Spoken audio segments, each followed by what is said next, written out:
Break के बाद बहुत बहुत स्वागत है एक बार फिर से आप सभी का। आप देख रहे हैं गंगा सफर। बिल्कुल, चलिए आगे बढ़ते हैं। देहरादून से खबर, जहां आज उत्तराखंड के दौरे पर रक्षा मंत्री राजनाथ सिंह रहने वाले हैं। सैन्य धाम का भूमि पूजन और शिलान्यास करेंगे रक्षा मंत्री। सीएम पुष्कर सिंह धामी भी उनके साथ में मौजूद रहने वाले हैं। सैनिक सम्मान यात्रा और सैनिक सम्मान समारोह में भी शामिल होंगे। तो रक्षा मंत्री राजनाथ सिंह आज उत्तराखंड में रहेंगे, सैन्य धाम का भूमि पूजन करेंगे, शिलान्यास करेंगे और तमाम मंत्री और नेता उनके साथ रहेंगे। रक्षा राज्य मंत्री अजय भट्ट भी उनके साथ होंगे। मुख्यमंत्री पुष्कर सिंह धामी भी उनके साथ मौजूद रहेंगे इस कार्यक्रम में। आज उत्तराखंड में देश के रक्षा मंत्री राजनाथ सिंह।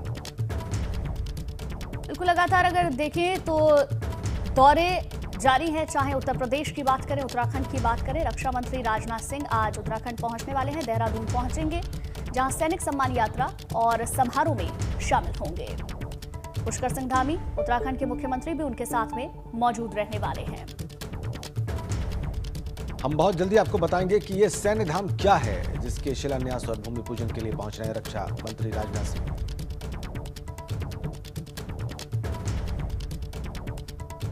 लेकिन रक्षा मंत्री इसी कार्यक्रम के लिए पहुंच रहे हैं उत्तराखंड। उनके साथ मुख्यमंत्री, उनके साथ रक्षा राज्य मंत्री और कई नेता भी उपस्थित रहेंगे आज उत्तराखंड के दौरे पर रक्षा मंत्री राजनाथ सिंह। सैन्य धाम का भूमि पूजन और शिलान्यास का उनका कार्यक्रम। इसके अलावा सैनिक सम्मान समारोह और सैनिक सम्मान यात्रा में भी रक्षा मंत्री शामिल होंगे।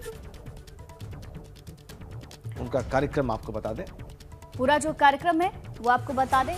करीब 11:15 बजे वो पहुंचेंगे। हेलीपैड से सैन्य धाम गुनियाल गांव तक जाएंगे। 12 बजे सैनिक सम्मान समारोह में रक्षा मंत्री राजनाथ सिंह पहुंचेंगे। जॉली ग्रांट एयरपोर्ट पर 10:45 पर पहुंचने का समय है। 11:20 पर भी वो पहुंचेंगे। उसके बाद धीरे धीरे कार्यक्रम आगे बढ़ता जाएगा। हेलीपैड से सैन्य धाम गुनियाल पर रक्षा मंत्री राजनाथ सिंह पहुंचेंगे। आपकी टेलीविजन स्क्रीन पर ग्राफिक्स के जरिए आप पूरा मिनट टू मिनट कार्यक्रम रक्षा मंत्री राजनाथ सिंह का देख पाएंगे। 11:15 बजे जॉली ग्रांट एयरपोर्ट पर लैंड कर जाएंगे रक्षा मंत्री और उसके बाद उनका कार्यक्रम आगे बढ़ेगा। देहरादून के गुनियाल गांव में यह सैन्य धाम बन रहा है। शौर्य को सलामी देने वाला। दोपहर 12 बजे से वहां पर कार्यक्रम की शुरुआत होगी और सैनिक सम्मान यात्रा में बाद में रक्षा मंत्री शामिल होंगे। सीएम पुष्कर सिंह धामी उनके साथ मौजूद रहेंगे इस कार्यक्रम में। सैन्य धाम में शहीद जवानों के बारे में जानकारी होगी। इतिहास और शौर्य गाथाओं की झांकी सजाई जाएगी। तो बड़ा कार्यक्रम यहां पर होने वाला है। जनरल बिपिन रावत की उपलब्धियों वाली गैलरी भी यहां पर लगाई गई है। करीब 63 करोड़ की लागत से बनकर ये पूरी तरीके से तैयार होगा। चलिए आपको और ज्यादा इस बारे में आपके सामने डिटेल्स रखते हैं। और ये जो कार्यक्रम है रक्षा मंत्री का, इसकी जो बारीकियां हैं, इसकी जो विशेषताएं हैं, इसकी जो खासियत है, ये बताने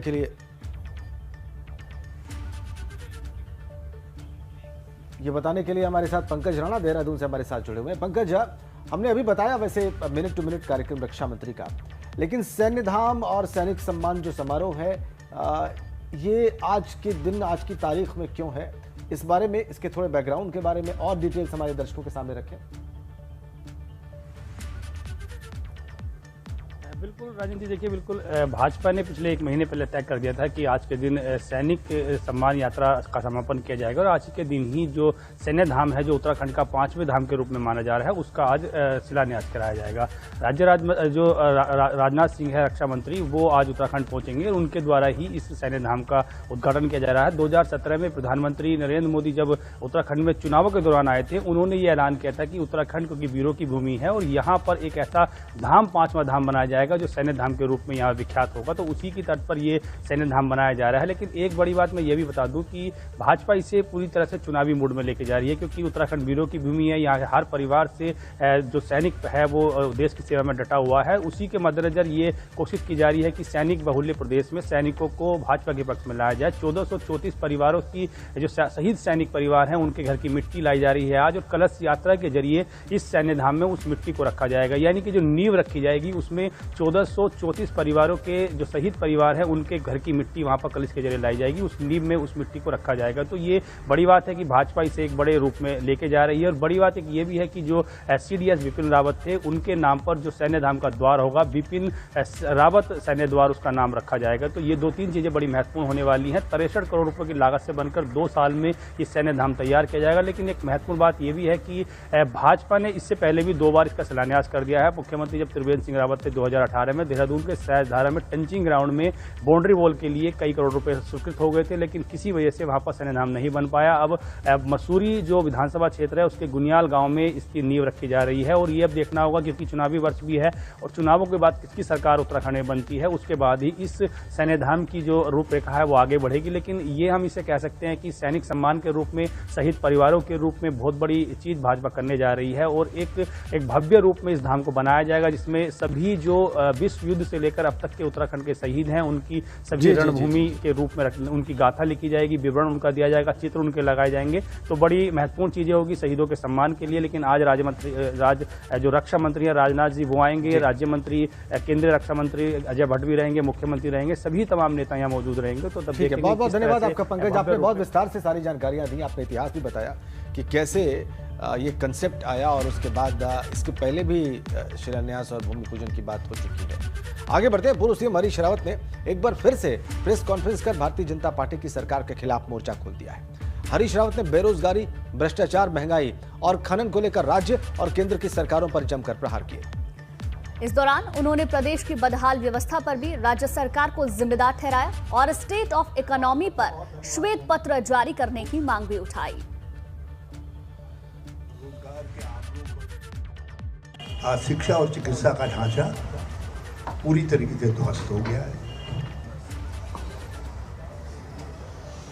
तो ये स्थितियां चीख चीख करके कह रही हैं कि 2022 से लेकर 2027 के बीच में आने वाली सरकार के सामने एक बहुत ही हिमालयन टास्क होगा, बहुत बड़ा दायित्व होगा। इसलिए स्थितियां बिल्कुल साफ हों, अर्थव्यवस्था की स्टेट ऑफ हेल्थ पर, इकोनॉमी के स्टेट ऑफ हेल्थ पर श्वेत पत्र जारी होना चाहिए। और मुझे जानकारी मिली है कि इन्होंने कुछ विभागों की जो प्रतिभूतियां हैं उनका पैसा भी उठा लिया है। और इसलिए हमारी मांग है कि स्टेट ऑफ इकोनॉमी पर चुनाव में जाने से पहले राज्य सरकार श्वेत पत्र जारी करे। हमारा आपसे कहना है कि भ्रष्टाचार के बिंदु पर हमने पहले भी लोकपाल दिया था, लोकायुक्त दिया था। कांग्रेस सत्ता में आएगी, हम एग्जामिन करेंगे क्या गवर्नर के वहाँ जो लोकायुक्त हमने भेजा है जिसको गवर्नर ने स्वीकृति नहीं दी है, क्या वो जीवित है। यदि जीवित है और यदि कानून सम्मत तरीके से उसको पुनर्जीवित किया जाए, उसको स्वीकृत किया जा सकता है, तो हम गवर्नर से उसकी आग्रह करेंगे क्योंकि उसमें पूरी प्रक्रिया बच जाएगी। और यदि कानून विशेषज्ञों ने कहा नहीं, आप वो लोकायुक्त टाइम बार हो गया है, आप नहीं हो सकता है, तो हम नए सिरे से सत्ता में आने के 1 महीने के अंदर लोकायुक्त की प्रक्रिया को प्रारंभ कर दें। कई सारे वादे भी कर दिए यहाँ पर हरीश रावत ने प्रेस कॉन्फ्रेंस में आक्रमण करने के अलावा। आइए अब आगे बढ़ते हैं। काशीपुर दौरे पर पहुंचे आम आदमी पार्टी के संयोजक और दिल्ली के मुख्यमंत्री अरविंद केजरीवाल ने पहाड़ के लोगों के लिए चौथी घोषणा की। केजरीवाल ने ऐलान किया है कि आम आदमी पार्टी की सरकार बनने के बाद राज्य में 18 साल या उससे ज्यादा उम्र की हर महिला के खाते में हर महीने 1000 रुपए भेजे जाएंगे। यानी कि आम आदमी पार्टी की अगर सरकार बनती है तो 18 साल से ऊपर की जो महिलाएं हैं उनके खाते में हर महीने 1000 रुपए की राशि दी जाएगी। एक परिवार की हर महिला को अलग अलग 1000 रुपए मिलेंगे। एक परिवार में अगर 5 महिलाएं हैं तो 5 को इसका लाभ मिलेगा। ये बड़ी घोषणा, ये बड़ा वादा अरविंद केजरीवाल का और उनकी पार्टी का। अगर आपके घर में 3 महिलाएं हैं, माँ भी है, 2 बेटियां हैं, तीनों को 1000 अलग मिलेंगे, 4 हैं तो चारों को 1000 अलग मिलेंगे। तो एक परिवार में अगर 5 महिलाएं हैं तो 5000 रुपए महीना आपके पक्के हो गए। बहुत है।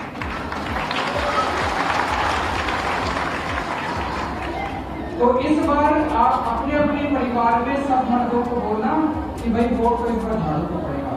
आप भी दो तो अच्छी बात है, लेकिन हम तो सारे जने झाड़ू को देख रहे हैं। इस बार निर्णय, इस बार सरकार महिलाएं बनाएंगी उत्तराखंड में। इससे पहले अरविंद केजरीवाल पहाड़ की आवाम से 3 वादे और कर चुके हैं। चलिए आपको दिखाते हैं केजरीवाल अब तक क्या क्या घोषणाएं कर चुके हैं। पहली गारंटी मैंने उत्तराखंड बिजली बनाता है और फिर भी बिजली इतनी जाती है, कई बार तो 7-7 घंटे पावर कट करते हैं। दिल्ली में हम दूसरों से बिजली खरीदते हैं उत्तराखंड से, और फिर भी हमारी 24 घंटे बिजली पावर कट करते ही नहीं। तो उत्तराखंड में भी 24 घंटे बिजली होनी चाहिए, नहीं होनी चाहिए। तो हमने गारंटी दी थी भाई उत्तराखंड में सरकार बनेगी तो 24 घंटे बिजली देंगे। जब तक नौकरी नहीं इंतजाम कर पाते आपके बच्चों का, तब तक हर बच्चे को जो बेरोजगार है उसको 5,000 रुपए बेरोजगारी भत्ता मिलेगा। तीसरी में आया था, मैंने कहा भाई सबको तीर्थ यात्रा कराती रहेंगे। होना चाहिए नहीं होना चाहिए, है ना। श्रवण कुमार की कहानी तो सबको याद है, अपने माँ बाप को लेके गया था। आज तक कितने 1000 साल पुरानी कहानी है, आज तक सबको याद है। तो अभी हमने दिल्ली में भी शुरू कर रखा है। दिल्ली में हम द्वारका, रामेश्वरम, शिरडी, हरिद्वार, ऋषिकेश। अगर आपके घर में 3 महिलाएं हैं, माँ भी है, 2 बेटियां हैं, तीनों को 1000 अलग मिलेंगे। 4 है तो चारों को 1000 अलग मिलेंगे। तो एक परिवार में अगर 5 महिलाएं हैं तो 5000 रुपए महीना आपके पक्के होते हैं। बहुत है।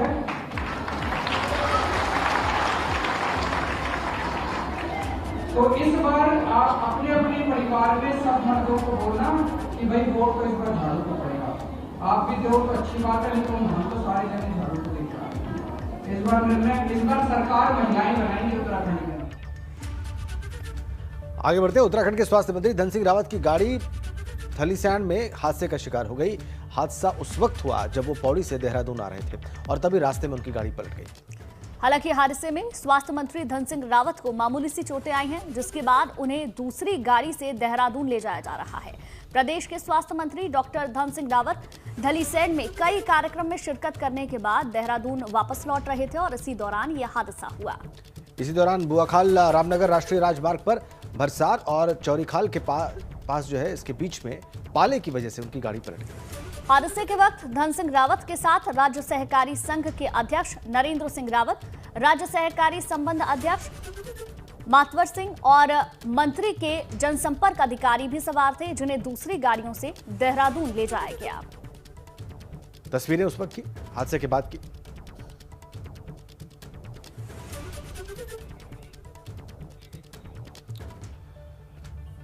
और चलिए आगे बढ़ते हैं। लंबे इंतजार के बाद आखिरकार सुप्रीम कोर्ट ने Uttarakhand Chardham all weather road के चौड़ीकरण को अनुमति दे दी है। ऑल वेदर रोड के चौड़ीकरण से जहां देवभूमि के सामरिक दृष्टि पर्यटन और तीर्थाटन के लिहाज से वहां पर बढ़ावा मिलेगा, वहीं साथ ही साथ इससे बॉर्डर तक पहुंचने में भी काफी सहूलियत हो जाएगी, जो सामरिक लिहाज से काफी अहम है। सड़कों को डबल लेने तक चौड़ा करने की अनुमति मिल चुकी है। साथ साथ परियोजना पर सीधे रिपोर्ट करने के लिए पूर्व न्यायमूर्ति ए.के. सीकरी की अध्यक्षता में एक निरीक्षण समिति का गठन भी किया गया है। कोर्ट ने रक्षा मंत्रालय, इसके साथ साथ परिवहन, सड़क परिवहन मंत्रालय, उत्तराखंड सरकार व सभी जिलाधिकारियों को आदेश दिया है कि वो निगरानी समिति को पूरा सहयोग करेंगे। बहुत खुशी की बात यह है कि माननीय न्यायालय ने हमारे इस क्षेत्र की समस्याओं को समझा और पूरा अध्ययन करने के बाद जो फैसला आज हुआ है कि अब सारे बॉर्डर की सुरक्षा को मद्देनजर रखते हुए पुनः एनजीटी की रोक को वापस लिया गया है और साथ ही 10 मीटर की चौड़ीकरण की सड़कें बनेंगी। इसको लेकर के जहां भारतीय जनता पार्टी एक तरह से मैं कह सकता हूं कि खुश भी है और उसको ये लग भी रहा है कि हमारी नीति, हमारी पॉलिसी बहुत स्पष्ट और साफ थी। और चलिए अब आगे बढ़ते हुए धुआंधार 22 खबरें आपको दिखा देते हैं। चलिए शुरू करते हैं।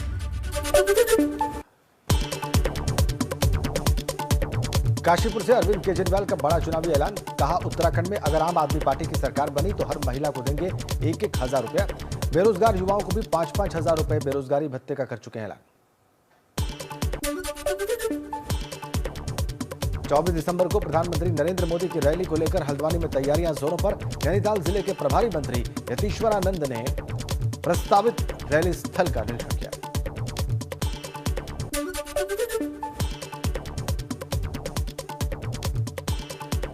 दिसंबर को प्रधानमंत्री नरेंद्र मोदी की रैली को लेकर हल्द्वानी में तैयारियां जोरों पर है। नैनीताल जिले के प्रभारी मंत्री यतीश्वरानंद ने प्रस्तावित रैली स्थल का निरीक्षण किया। 16 दिसंबर को देहरादून के परेड ग्राउंड में पूर्व सैनिकों और शहीदों के परिजनों को सम्मानित करेंगे राहुल गांधी।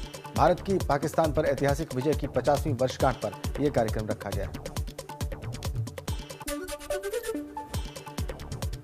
उत्तराखंड क्रांति दल अपने प्रत्याशियों की पहली सूची 15 से 20 दिसंबर के बीच जारी करेगी। पार्टी अध्यक्ष काशी सिंह ने कहा कि हमारी पार्टी किसी भी दल से गठबंधन नहीं करेगी।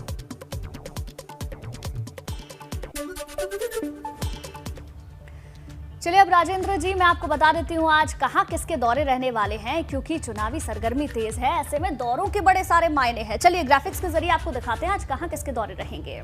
बिल्कुल, तो बिल्कुल चुनावी समर का वक्त है, चुनावी मौसम है। यही वो वक्त है जब नेता ज्यादा जनता के बीच में दिखाई देते हैं और नेताजी की व्यस्तता भी इस बीच में कुछ ज्यादा ही बढ़ जाती है। क्यों ना हो, चुनावी तो तय करते हैं नेता की किस्मत। Over to you Gunjan.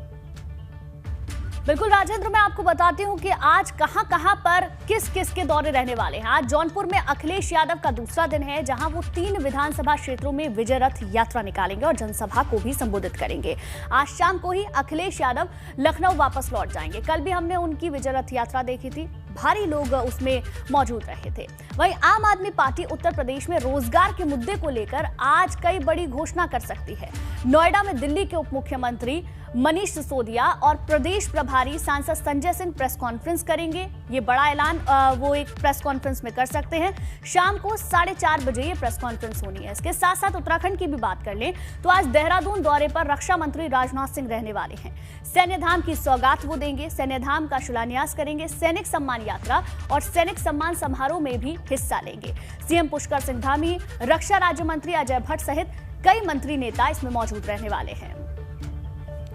धन्यवाद गुंजन। तो गुंजन ने आपको बताया कि बड़े नेता आज कहां दौरे पर रहने वाले हैं, उनकी व्यस्तता आज किस प्रकार के कार्यक्रम की रहने वाली है, और ये बताकर गुंजन वापस आ चुकी हैं। बिल्कुल, जो दौरे आज रहने वाले हैं उन दौरों के बारे में हमने आपको बताया, क्योंकि दौरे काफी अहम हो जाते हैं राजेश। लगातार हम आपको आज के दौरे, आज क्या कुछ बड़ा रहने वाला है बता रहे हैं। और अब वक्त हो गया है आपके पसंदीदा सेगमेंट नेताजी फिट हैं तो हिट हैं का। और आइए आपको बताएं कि उत्तर प्रदेश विधानसभा चुनाव नजदीक है, चुनावी सरगर्मी है। जाहिर है कि नेताजी के लिए व्यस्त रहने की चुनौती भी है, लेकिन इस चुनौती के लिए वो कितने फिट हैं, यानी नेताजी फिट हैं तो ही हिट हैं। और हम उन नेताओं की बात कर रहे हैं जो खुद को अपने व्यस्त शेड्यूल के बावजूद फिट रखते हैं, उसके लिए प्रयास करते हैं। और इसी कड़ी में आज हम आपको दिखाएंगे यूपी सरकार में कैबिनेट मंत्री और मथुरा के छाता से विधायक चौधरी लक्ष्मी नारायण के फिट रहने का फॉर्मूला।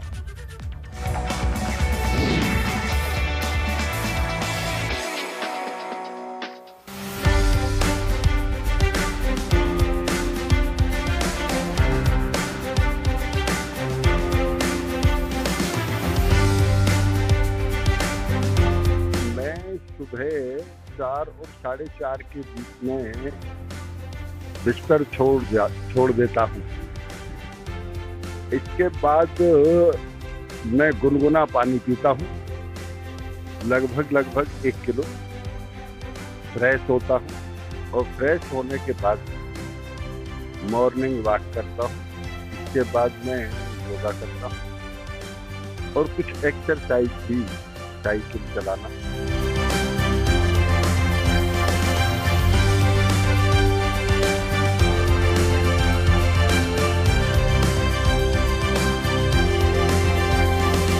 नाश्ते में कुछ ड्राई फ्रूट, कुछ सेब, पपीता, जो मौसम के फल हों वो नाश्ते में लेता हूँ। इसके बाद जनता जनार्दन की समस्याओं के समाधान के लिए मैं बैठता हूँ। लगभग 12 बजे, और 12 बजे के बाद 12:30 के लगभग मैं फिर थोड़ा खाना लेता हूँ।